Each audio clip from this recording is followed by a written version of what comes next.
আসসালামু আলাইকুম, সবাইকে আমন্ত্রণ জানাচ্ছি ফিজাস রেসিপিতে। আমি আজকে একসাথে আপনাদের দু রকমের আলুর চপ বানিয়ে দেখাবো। চলুন তাহলে দেখি। এখানে আমি 1 টেবিল চামচ পেঁয়াজ কুচি ও 3-4টি কাঁচামরিচ একসাথে 1 টেবিল চামচ সয়াবিন তেলে আধা ভাজা করে নিয়েছি।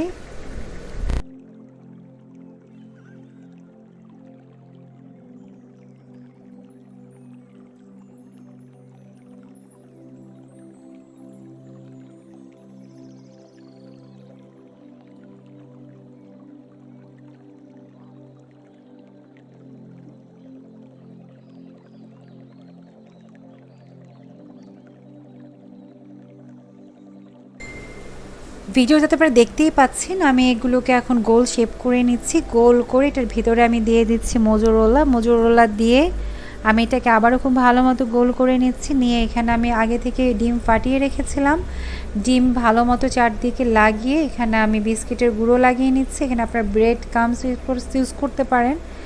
লাগিয়ে আমি এখানে নিয়েছি সামান্য কিছু তেল।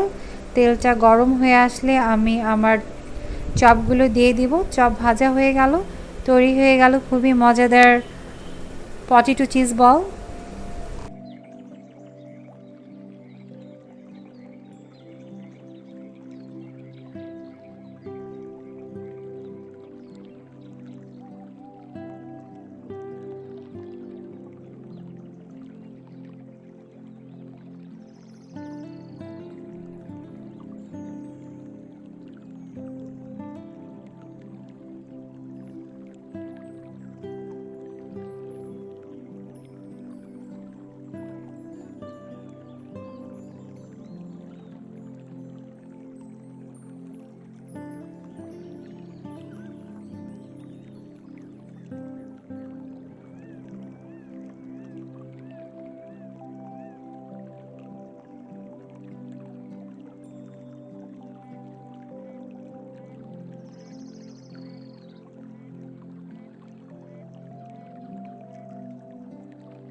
সবগুলো একসাথে আমি পরিমাণ মতো লবণ দিয়ে খুব ভালো মতো মাখিয়ে নিচ্ছি।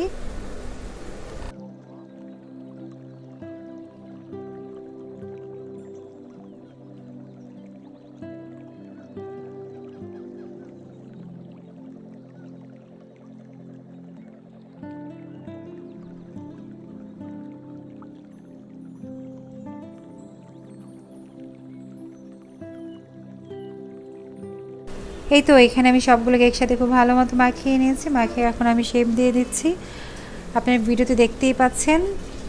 শেপ দেওয়া হয়ে গেলে এখানে আমি নিয়েছি হাফ কাপের মতো ময়দা, দিয়ে দিয়েছি 1 চামচ কালো জিরা, দিয়ে দিয়েছি পরিমাণ মতো লবণ, দিয়ে সামান্য পানি দিয়ে ভালো মতো গুলে রুটি বানিয়ে নিচ্ছি খুব পাতলা করে।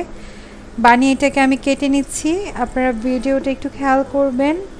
কেটে এটা আমি আমার বানিয়ে রাখা আলুর চপগুলোতে লাগিয়ে দিচ্ছি। লাগানো শেষ হয়ে গেলে তেলে ভেজে নিব।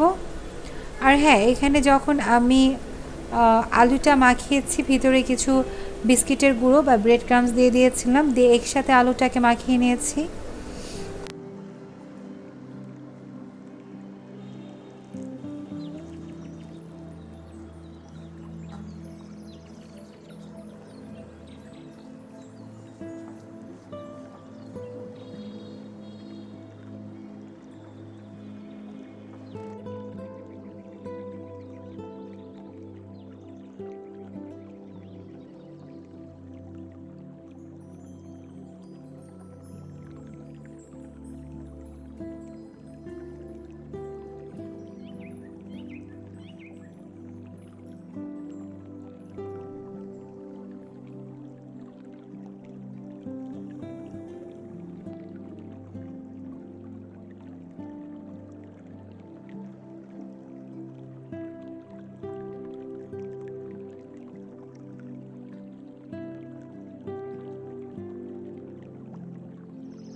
এই তো খুব সহজেই তৈরি হয়ে গেল ঝটপট একটি নাস্তা, যা যে কোনো সময় আপনি করে ফেলতে পারবেন। কেমন লাগলো আমাকে জানাবেন, ভালো লাগলে সাবস্ক্রাইব করবেন, শেয়ার করবেন, আমাদের সাথে থাকবেন, আমাদের জন্য দোয়া করবেন। আল্লাহ হাফেজ।